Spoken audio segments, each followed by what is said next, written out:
যেখানে শব্দ শুভ হয় সেখানে হৃদয়ে খুশি স্বাভাবিকভাবেই চলে আসে।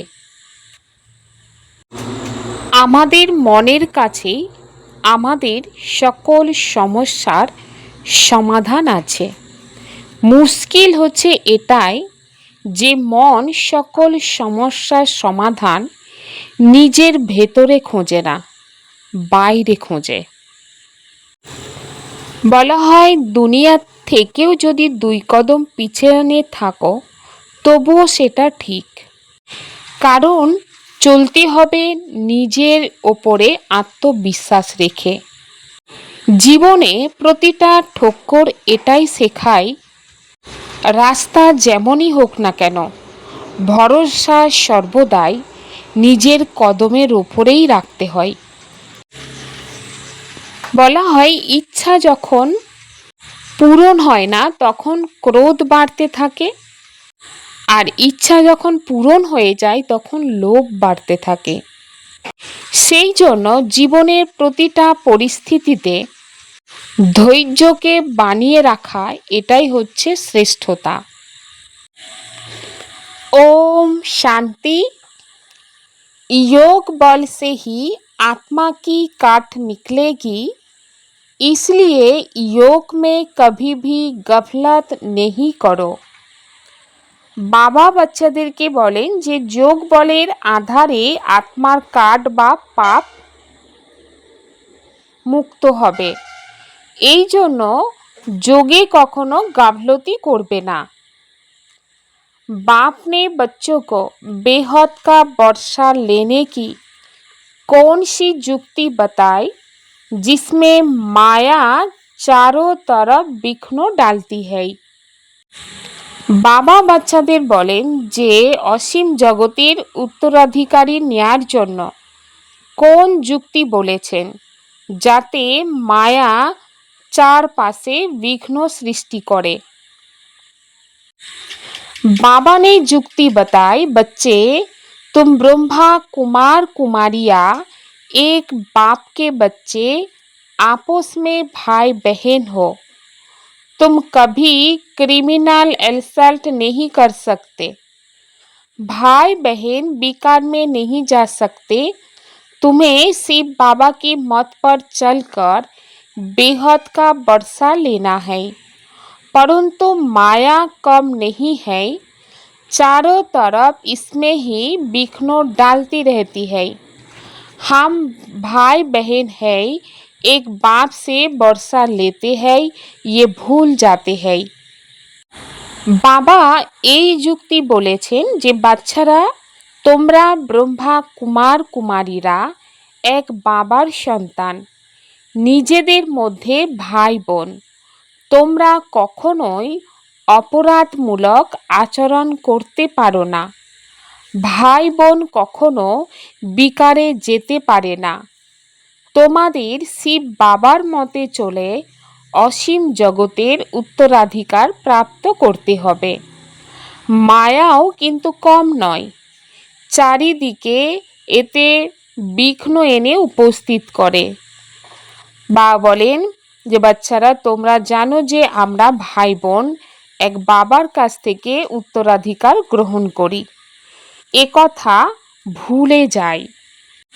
বাচ্চারা জানে যে অসীম জগতের বাবার কাছ থেকে অসীম জগতের উত্তরাধিকার পাওয়া যায়, আর কল্প কল্প তা প্রাপ্ত হয়।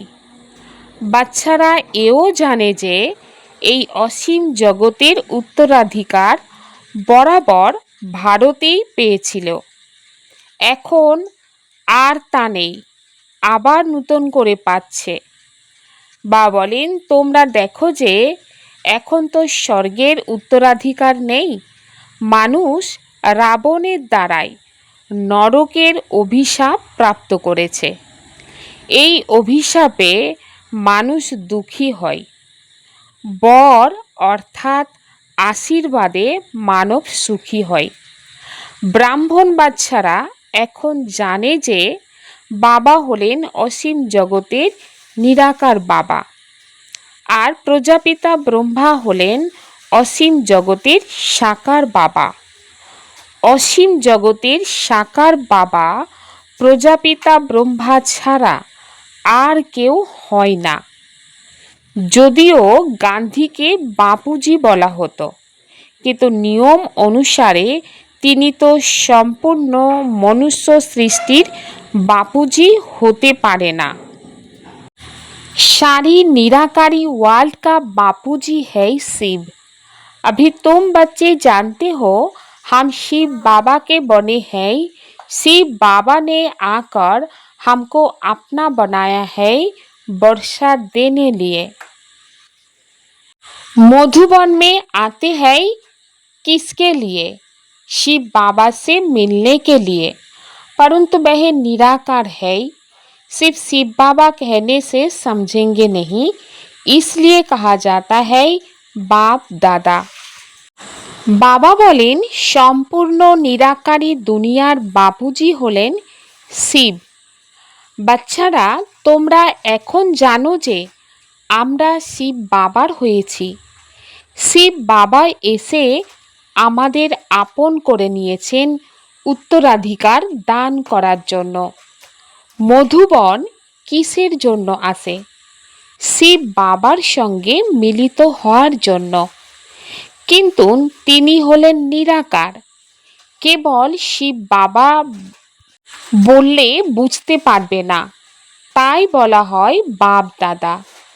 शिव बाबा और ब्रह्मा दादा। दादुर नाम आलादा और बाबार नाम आलादा। ওই নিরাকার যেমন সকলের বাবা, তেমনি সকলের ঠাকুর দাদাও।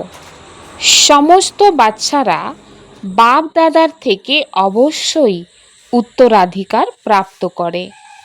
অসীম জগতের বাবার কাছ থেকে সবাই উত্তরাধিকার প্রাপ্ত করে। ওই বাবাই হলেন সকলের দুঃখকর্তা আর সুখকর্তা। সত্য যুগে কোনো মানুষই দুঃখী থাকে না। নামই হলো স্বর্গ, আর তিনি হলেন সেই স্বর্গ স্থাপনকারী গডফাদার। ভারত হলো সব থেকে পুরানো, তাহলে অবশ্যই সব থেকে নূতন ছিল, তাই তো এখন সব থেকেই পুরানো হয়েছে। সত্যযুগ কলিযুগ ভারতের জন্যই বলা হয়। বরাবর ভারত স্বর্গ ছিল। এই লক্ষ্মী নারায়ণ সেখানে রাজত্ব করতেন। একথা বাবা বলেন তোমাদের বুদ্ধিতে আছে। এখন তোমরা যখন লক্ষ্মী নারায়ণের মন্দিরে যাবে, তোমাদের বুদ্ধিতে ঝট করে আসবে যে এরা কিভাবে উত্তরাধিকার প্রাপ্ত করেছিলেন, এনারা কিভাবে পূজ্য হয়েছিলেন, এনারা কবে রাজত্ব করেছিলেন, কার কাছে রাজত্ব পেয়েছিলেন, এই সব তোমাদের বুদ্ধিতে আসবে।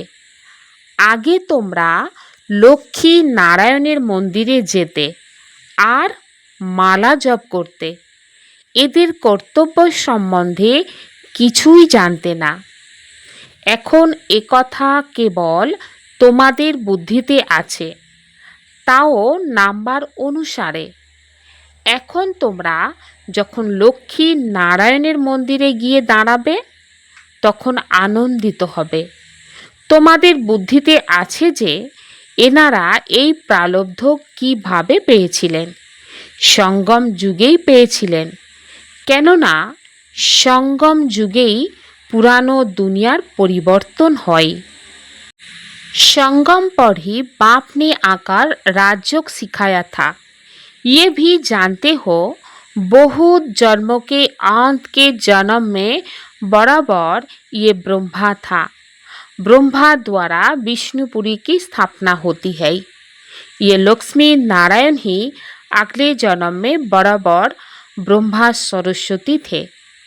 ब्रह्मा के साथ ब्राह्मणिया ब्राह्मण भी होंगे। संगम जुगे एसे परमात्मा बाबा राजयोग शिखिয়েছিলেন। बाबा बोलें तोमरा एओ जानो जे अनेक जन्मेर अंतिम जन्मे बराबर এই ব্রহ্মাই ছিলেন। ব্রহ্মার দ্বারাই বিষ্ণুপুরী স্থাপনা হয়। এই লক্ষ্মী নারায়ণ আগের জন্মে বরাবর ব্রহ্মা সরস্বতী ছিলেন। ব্রহ্মার সঙ্গে ব্রাহ্মণ ব্রাহ্মণীরাও থাকবে। সত্যযুগে লক্ষ্মী নারায়ণের রাজধানী ছিল, তাই না? অবশ্যই প্রজাপিতাও থাকবে।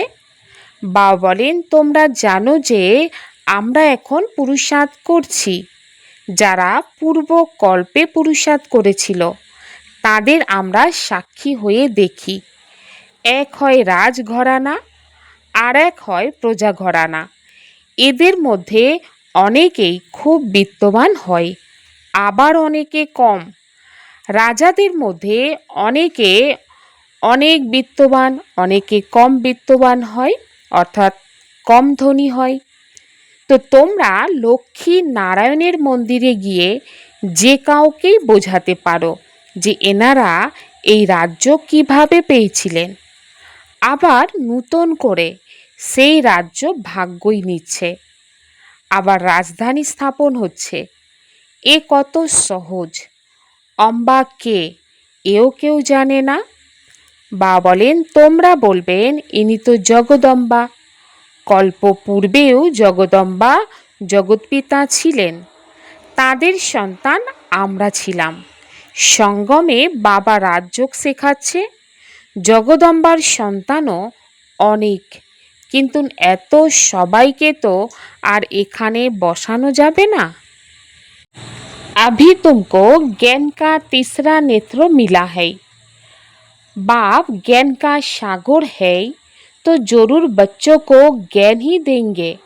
उनको ना मनुष्य ना देवता कहा जाता, उनको परमात्मा ही कहा जाता है। तुमको कोई के भी मंदिर में जाओ तो उनकी बायोग्राफी बता सकते हो।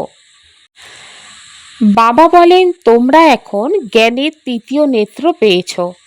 বাবা যখন জ্ঞানের সাগর, তখন অবশ্যই বাচ্চাদের জ্ঞানই দান করবেন। তাকে না মানব না দেবতা বলা হয়, তাকে পরমাত্মাই বলা হয়। তোমরা যে কোনো মন্দিরে গিয়ে তাদের অর্থাৎ এনাদের বায়োগ্রাফি বা জীবনী বলতে পারো। রামের কথাও তোমরা বোঝাতে পারো। চন্দ্রবংশী ঘরানা এখন স্থাপন হচ্ছে। ব্রহ্মার দ্বারাই ব্রাহ্মণদের ধর্ম স্থাপন হয়। তো ব্রহ্মার নাম কত উজ্জ্বল! ব্রহ্মার দ্বারাই বাবা ব্রাহ্মণদের রচনা করেন। তোমরা ব্রহ্মা কুমার কুমারী হওয়ার কারণে জানো যে আমরা এক বাবার সন্তান, নিজেদের মধ্যে ভাই বোন সম্পর্ক। তাহলে আমরা নিজেদের মধ্যে অপরাধমূলক আচরণ করতে পারি না। ভাই বোন অবগুণের মধ্যে ফাঁসতে পারে না। বাবা এই যুক্তি রচনা করেছেন। ড্রামা অনুসারে তুমিও ব্রহ্মা কুমার আর আমিও ব্রহ্মা কুমারী। বাস্তবে সম্পূর্ণ দুনিয়া হলো বিকে, কিন্তু কেউ জানে না। বা বলেন, তোমরা জানো যে আমরা শিব বাবার মতে চলে এই অসীম জগতের উত্তরাধিকার নিচ্ছি। মায়াও কিন্তু কম নয়, চারিদিকে বিঘ্ন এনে উপস্থিত করতে থাকে। আমরা ভাই বোন এক বাবার থেকে উত্তরাধিকার গ্রহণ করি, এ কথা ভুলে যাই। এ তো তোমরা খুব ভালোভাবে বোঝো যে সত্যযুগে একই ধর্ম থাকে, বাকি সব ধর্মই শেষ হয়ে যায়। তো বাবা বলেন, বাচ্চারা এও জানে যে কোনো নূতন কথা নয়। প্রতি 5000 বছর অন্তর এই চক্র ঘুরতে থাকে, তিথি তারিখ লেখা থাকে। এও তোমাদের বুদ্ধিতে থাকা উচিত যে আমরা শিব বাবার কাছে এই যুক্তিতে উত্তরাধিকার গ্রহণ করি। লক্ষ্য তো পাওয়াই গিয়েছে, তাই না? বাবাকে স্মরণ করে বাবার কাছ থেকে উত্তরাধিকার প্রাপ্ত করতেই হবে। স্মরণ অর্থাৎ যোগ বলের দ্বারাই জং বা পাপকে দূর করতে হবে। এতে যাতে কোনো গাফলতি না হয় তাই মুরলি দেয়া হয়। নিশ্চয় বুদ্ধি যদি দৃঢ় হয় তাহলে যেখানেই যাও না কেন কোনো অসুবিধা নেই। মনে করো মুরলি যদি নাও পেলে, তাহলে তো বুদ্ধি তো আছে যে আমি বাবার হয়ে গিয়েছি। বাবা বুঝিয়েছেন যে তোমাদের আত্মা এখন তমপ্রধান হয়ে গিয়েছে। তোমরা এখন বাবাকে স্মরণ করো, তাহলে তমপ্রধান থেকে সতপ্রধান হয়ে যাবে। এই মহামন্ত্র এক বাবাই বলেন, আর কেউ বলতে পারে না। বাবাই বলেন মিষ্টি মিষ্টি বাচ্চারা, স্মরণেই বলে তোমাদের তমপ্রধান থেকে সতপ্রধান হতে হবে। এ হলো অক্ষর, কিন্তু কারোর বুদ্ধিতেই আসে না। কিন্তু বাবা বলেন তোমরা এখন বুঝতে পারো। বরাবর কল্প পূর্বেও বাবা এই অক্ষর বলেছিলেন। দেহের সব ধর্মকে ত্যাগ করে নিজেকে আত্মা মনে করো। এসব তো দেহের ধর্ম, তাই না? সকলের বাবা একজন। সব আত্মারা ওই এক বাবাকেই ডাকতে থাকে।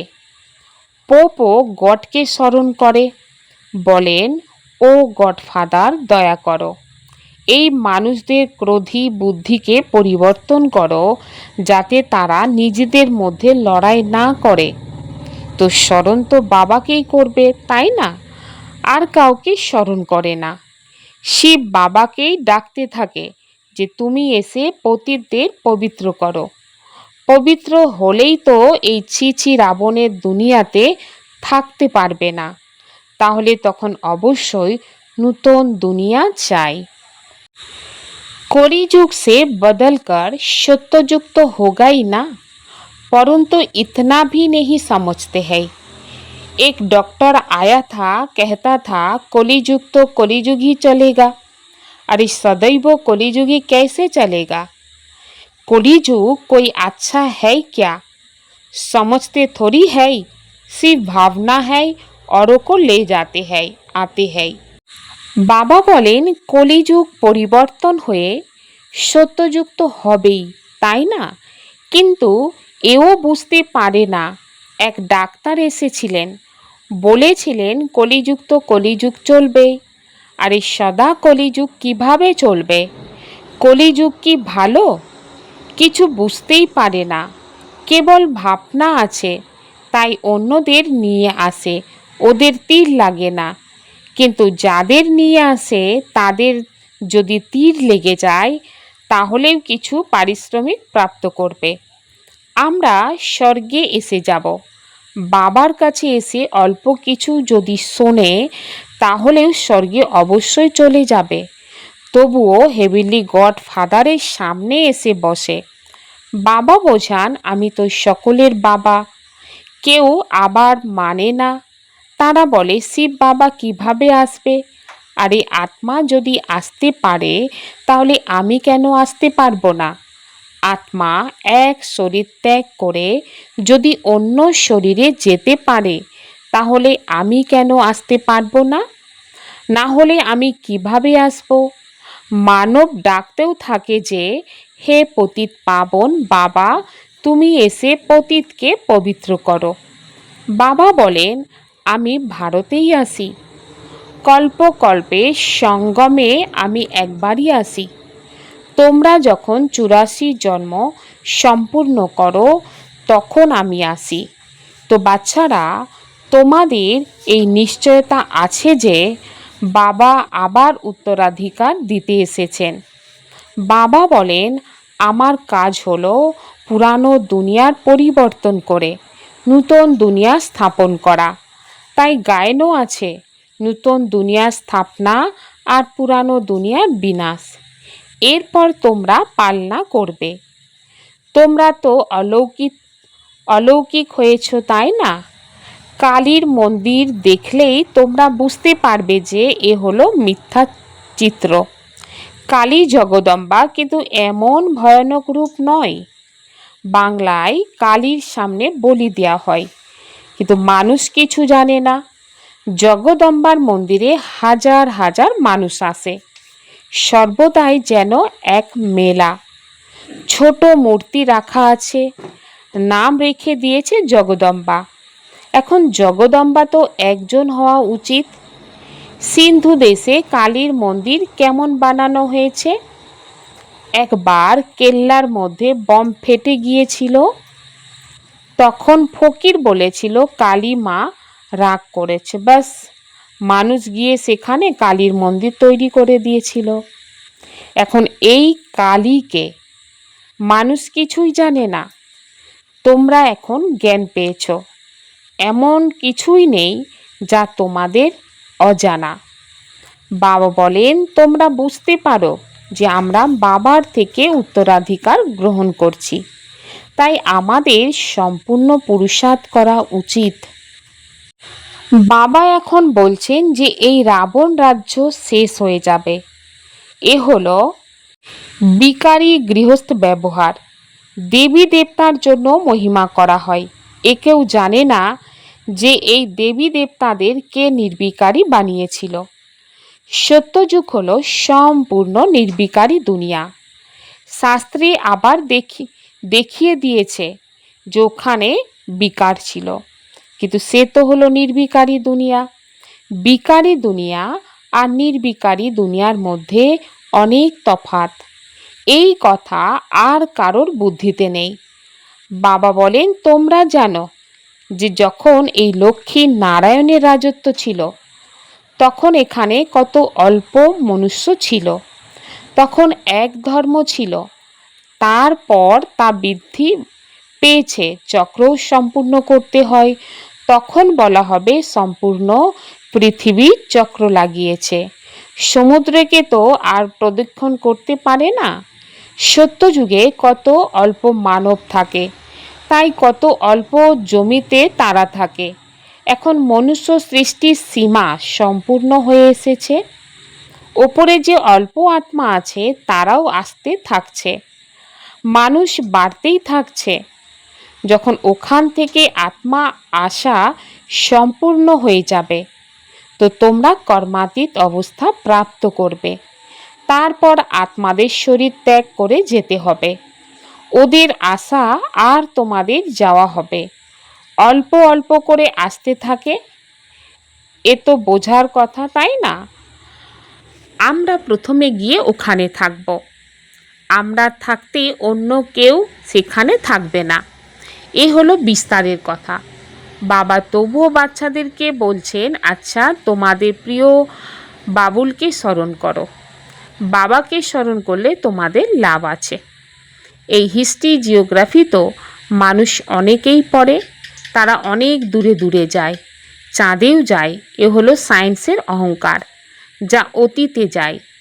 চাঁদে তো কিছুই নেই, তোমরা তো সূরজ চাঁদ থেকে পারে চলে যাও। তোমাদের বুদ্ধিতে এখন এই জ্ঞান আছে, তোমরা বুঝতে পারো যে ড্রামার প্ল্যান অনুসারে বাবা এই সব কথা বলেন। বাবাই বলেন আমি তোমাদের পতীত থেকে পবিত্র বানাই। এ হলো আমার পাঠ। ভক্তি মার্গে এ আমার পাঠ। এ তো ড্রামাই, তাই না? তোমরা যেমন পাঠধারী আমিও তেমন পাঠধারী। আমার কাজ হলো তোমাদের পতীত থেকে পবিত্র করা। যে কিছু করে তার তো মহিমা হয়, তাই না? এই লক্ষ্মী নারায়ণের কত মহিমা, কিন্তু তাদের এমন উপযুক্তকে বানিয়েছে। এনারা সুখধামের মালিক ছিলেন, এখন তো অনেক প্রকারের কত দুঃখ। আজ কেউ মারা গেল, কারোর ঝগড়া হলো, যদি কারোর কাছে লাখো কোটি টাকা আছে কিন্তু যদি রোগগ্রস্ত হয়ে যায় তাহলে কি করবে? বিড়লার কাছে কত অর্থ আছে, এক জন্মের অর্থ দেখা যায়, কিন্তু এমন কেউ নেই যার কোনো দুঃখ নেই। কোনো না কোনো প্রকারের দুঃখ সকলেরই হয়। এখন তো এই পয়সা ইত্যাদি सब माटीते मिशे जाबे। कर्मातीत अवस्था को प्राप्त कर वापस घर जाना, परंतु जाएंगे तब जब आत्माओं का आना बंद होगा। इस विस्तार को बुद्धि में रख एक बाबुल को प्यार से याद करना है। बाबा बोलें कर्मातीत अवस्था के प्राप्त करे घरे फिरे जेते होबे, কিন্তু তখনই যাবে যখন আত্মাদের আসা বন্ধ হবে। এই বিস্তারকে বুদ্ধিতে রেখে একমাত্র বাবুলকে, অতি প্রিয় বাবাকে ভালোবাসার সাথে স্মরণ করতে হবে। ज्ञान की रोशनी मिली है, इसलिए निश्चय बुद्धिबन बाप से पूरा वर्षा लेना है। कहाँ भी रहते याद के बल से आत्मा को तमो प्रधान से शतो प्रधान बनाने का पुरुषार्थ करना है। বাবা বলেন, তোমরা জ্ঞানের আলোক পেয়েছ, তাই নিশ্চয় বুদ্ধি হয়ে বাবার কাছ থেকে সম্পূর্ণ উত্তরাধিকার গ্রহণ করতে হবে। যেখানেই থাকো স্মরণেই বলে আত্মাকে শতপ্রধান থেকে তমপ্রধান থেকে শতপ্রধান বানানোর পুরুষার্थ করতে হবে। सम्मान में स्थित रहे, विश्व द्वारा सम्मान प्राप्त करने वाले देह अभिमान मुक्त भव। বাবা বলেন, সম্মানে স্থিত থেকে বিশ্বের দ্বারা সম্মান প্রাপ্তকারী দেহ অভিমান মুক্ত হও।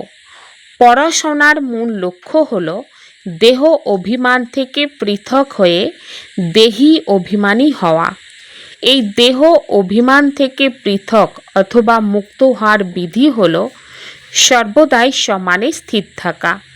সঙ্গম যুগে আর ভবিষ্যতে যে অনেক প্রকারের সমান রয়েছে, তার মধ্যে যে কোনো একটা সমানে স্থির থাকলে দেহ অভিমান মিটতে থাকবে।